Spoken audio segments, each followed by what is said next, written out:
Mesdames et messieurs, bonjour et bienvenue dans votre journal de 15 heures. Voici les titres de ce journal.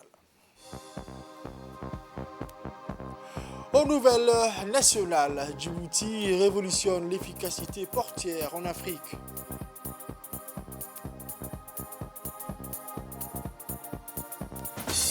Toujours dans les actualités nationales, au Kempinski Palace, une cérémonie solennelle de remise du baccalauréat pour la promotion 2023.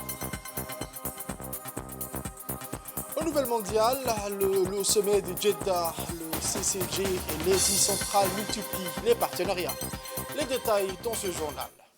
Le journal au complet, mesdames et messieurs, je vous le disais dans les titres, la société de gestion du terminal à conteneurs SGTD, qui est un des terminaux à conteneurs le plus moderne et performant en Afrique subsaharienne, a récemment franchi une étape importante dans l'amélioration de ses infrastructures avec l'acquisition et l'installation de 4 nouveaux portiques de dernière génération. Ces nouveaux portiques de dernière génération sont dotés de la dernière technologie. Ils sont conçus pour accélérer le processus de déchargement et de chargement de conteneurs, réduisant ainsi les temps d'attente et améliorant également l'efficacité globale des opérations portières.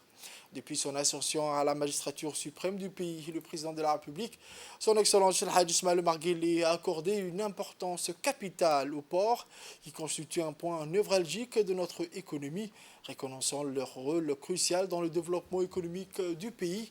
Le président a entrepris des initiatives et des réformes visant à renforcer et à moderniser les infrastructures portières en vue de devenir un maillon vital de la chaîne logistique mondiale. Et cela ne peut être envisageable qu'à travers des investissements importants et des infrastructures portières modernes qui renforcent l'efficacité du port de Djibouti.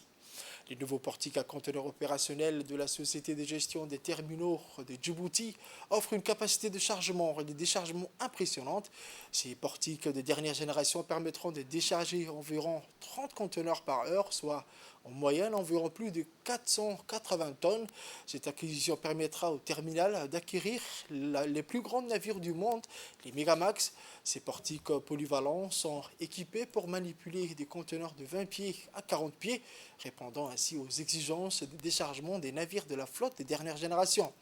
Ces investissements permettront incontestablement d'améliorer le classement de notre pays sur la scène internationale. Le directeur général de la société de gestion du terminal à conteneurs de Doralé, M. Abdullahi Addaoui Sigad, a indiqué que ces nouveaux portiques de dernière génération vont permettre au port de Djibouti d'accélérer le processus de déchargement et de chargement les plus grands navires à conteneurs du monde. Aujourd'hui, une ambiance festive et empreinte de fierté régnait dans la capitale de Djibouti à l'occasion de la cérémonie officielle du baccalauréat de l'année 2023. Cette année, la promotion a été baptisée du nom du feu Mohamed Abdi Omar alias Nirik, un administrateur chevronné qui a laissé une marque indélébile dans l'histoire du ministère de l'Éducation nationale et de la formation professionnelle. Sous un soleil éclatant, les lauréats et les lauréates ont été chaleureusement félicités pour leurs résultats remarquables, leur effort inlassable, leur sérieux exemplaire et leur persévérance sans faille. Les étudiants ont été salués pour avoir obtenu des mentions très bien, une prouesse rare qui témoigne de leur dévouement sans limite. C'est une cérémonie qui a été l'occasion de célébrer leur réussite et de souligner l'importance du baccalauréat en tant que passeport vers l'enseignement supérieur et un avenir prometteur.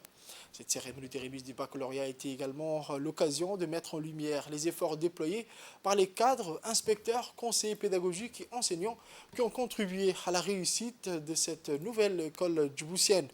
Leurs compétences et leur dévouement ont permis de créer un environnement d'intégration et de promotion sociale où chaque enfant de la République a sa place sans aucune exclusion. La cérémonie s'est conclue par des moments de convivialité où les lauréats, les familles, les enseignants, les responsables des établissements ont pu partager leur joie, leur espoir pour l'avenir de Djibouti.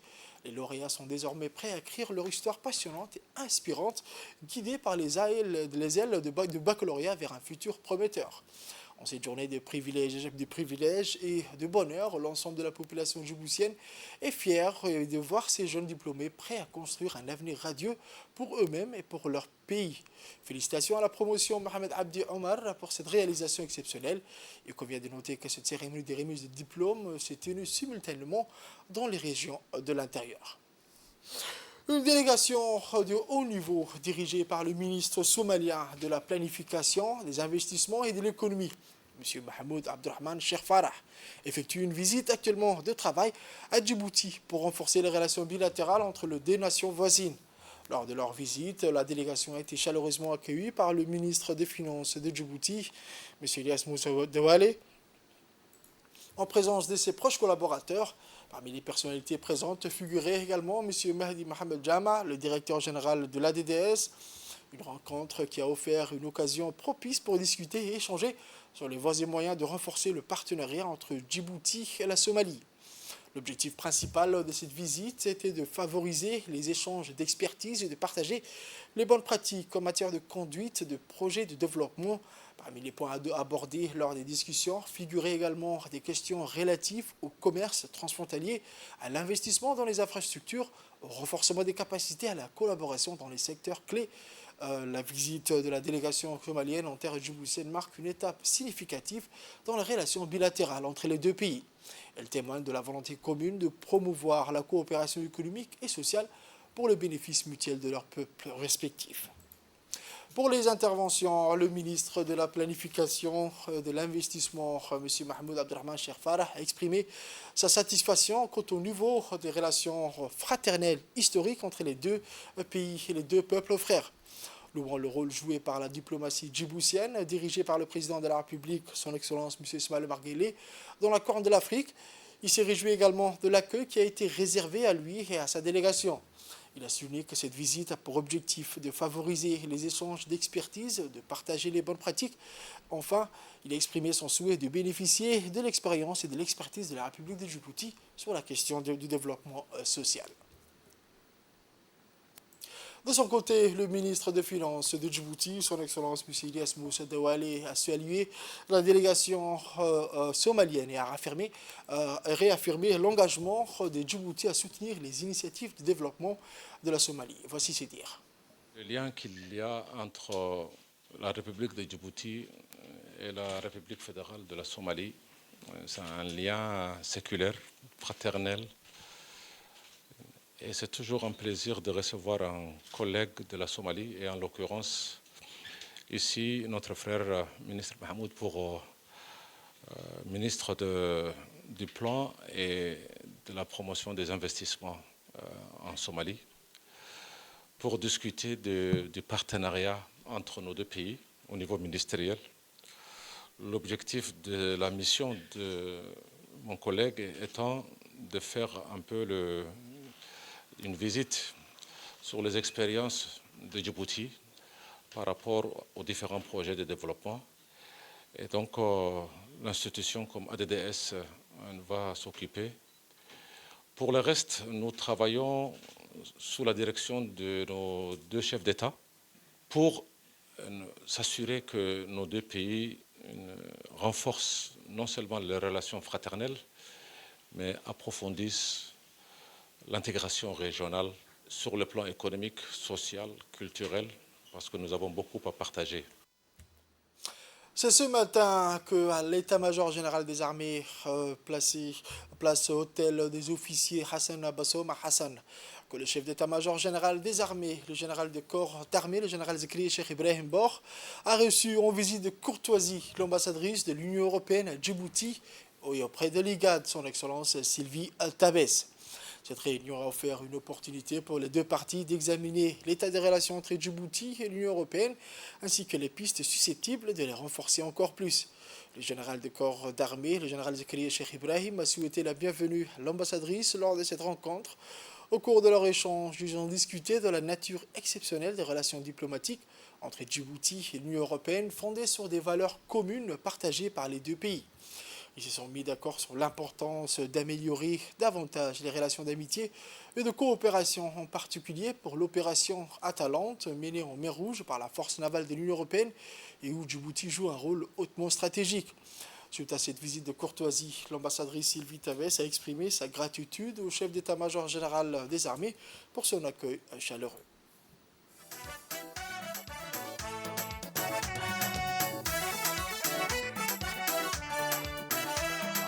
lagu gam'aanahay tiir la iirkadaanahay adiga haadantaanahay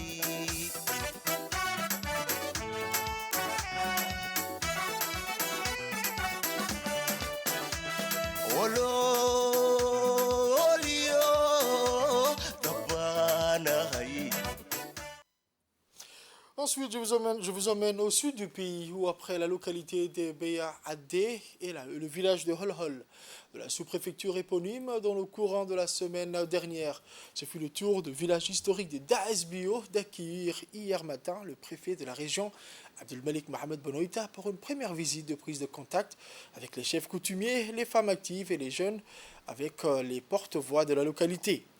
Dans son déplacement, le représentant des pouvoirs publics était accompagné par une forte délégation composée de sa préfète adjointe, Saïd Wabri, les députés Abdi Khair Bouh, doyen des parlementaires régionaux et nationaux, Omar Ahmed Waïs, du vice-président du conseil régional et président par intérim, M. Nour Saïd Geldon.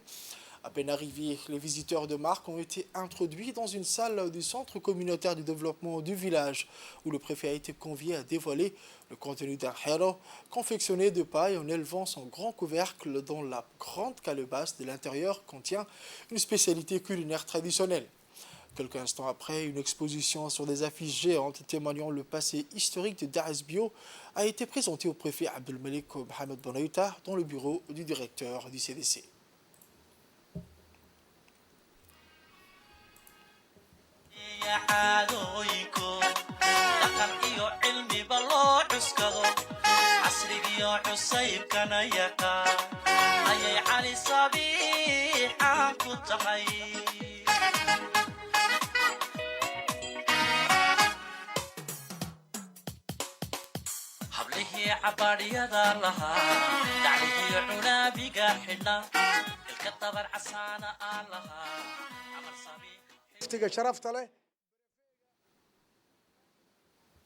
Le préfet Abdelmalik Mohamed Benoïta s'est adressé en ces termes, et je cite: « Vous nous avez démontré votre talent en matière d'accueil de vos hôtes.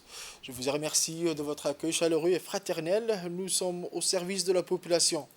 Daesbio est un village historique et médiéval. L'État a fait beaucoup de réalisations, comme vous le voyez. Sur la route, j'ai vu de nombreux individus pratiquant l'agropastoralisme. Nous travaillerons ensemble pour faire avancer davantage le village de Daesbio. » Fin de citation.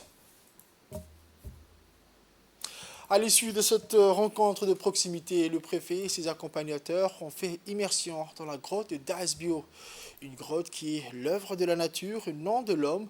Les premiers colons ont entreposé leur matériel. La localité de Daesbio abrite plusieurs sites historiques et touristiques, comme un puits centenaire, une ancienne gare et l'ancienne caserne qui a abrité les forces coloniales. Avant de quitter Daesbio, le préfet de la région et les parlementaires se sont donnés à cœur joie en s'asseyant à la pratique du vélo-rail.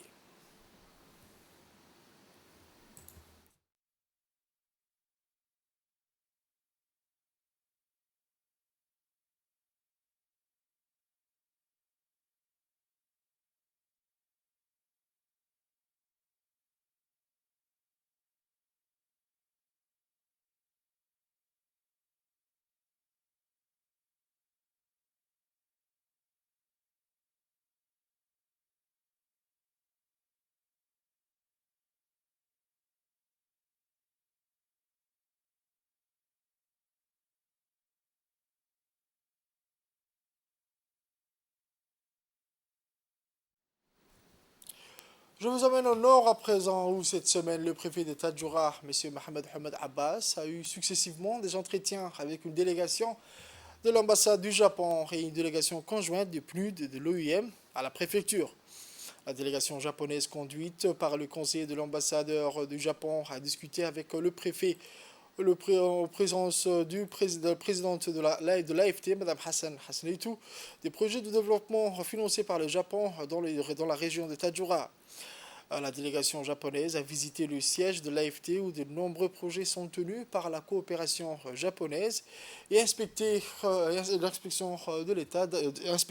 l'état d'avancement des travaux de l'aménagement.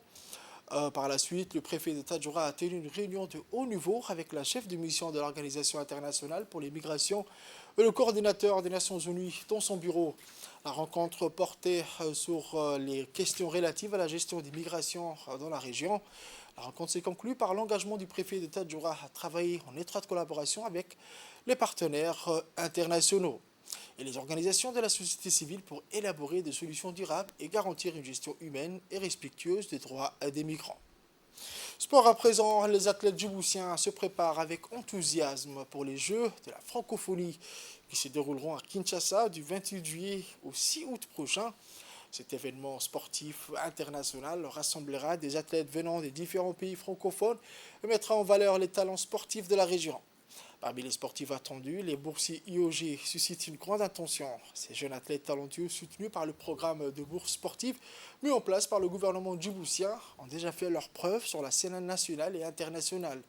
Les Jeux de la francophonie sont une occasion pour ces sportifs de démontrer leur détermination, leur discipline et leur talent exceptionnels. Les disciplines dans lesquelles les athlètes djiboutiens participants comprennent l'athlétisme, le judo, le handisport et bien d'autres encore. Le gouvernement djiboutien, conscient de l'importance du sport pour le développement des jeunes, a investi dans la formation et le soutien de ces athlètes prometteurs. Grâce à leur dévouement et au soutien continu de la bourse IOG, ces jeunes sportifs ont pu se préparer intensivement pour cette compétition internationale. Les athlètes djiboutiens sont prêts à relever le défi et à représenter fièrement leur pays lors des Jeux de la francophonie. Leur détermination et leur talent indéniables sont autant de raisons de croire en leur succès. En tant qu'athlétisme, avec 10 athlètes et un athlète en handisport, qui va être l'une des plus grandes compétitions dans le jour à venir. Nous espérons ramener beaucoup plus de médailles. Les athlètes sont bien préparés mentalement et physiquement et nous espérons ramener encore plus de médailles. Les résultats ne sont menés que grâce au fonds IOG que le président a mis en place pour l'athlétisme et pour les autres sports aussi. Et c'est grâce à ce fonds que beaucoup de résultats ont changé et beaucoup de choses ont pu être réalisées. Aux nouvelles mondiales, je vous le disais dans les titres, les pays arabes du Golfe et les pays d'Asie centrale ont renforcé leurs relations politiques, sécuritaires et économiques mercredi lors du sommet CCG-C5 qui réunit les dirigeants des États membres du Conseil de coopération du Golfe et les présidents de l'Ouzbékistan, du Turkménistan, du Kazakhstan, du Tadjikistan et Kyrgyzstan. Lors de cet événement qui s'est déroulé dans la ville saoudienne de Jeddah, un plan d'action conjoint pour les dialogues stratégiques et la coopération entre les pays du CCG et les pays d'Asie centrale a été approuvé couvrant la période 2023 à 2027. Dans une déclaration commune à l'issue du sommet, les dirigeants de deux blocs ont souligné l'importance de renforcer les relations politiques et stratégiques au niveau collectif et bilatéral et de poursuivre la coordination afin d'assurer la sécurité et la stabilité régionale et internationale. C'est la fin de ce journal de 15h, mesdames et messieurs. Merci à vous de l'avoir suivi et restez avec nous pour la suite du programme sur Télé Djibouti.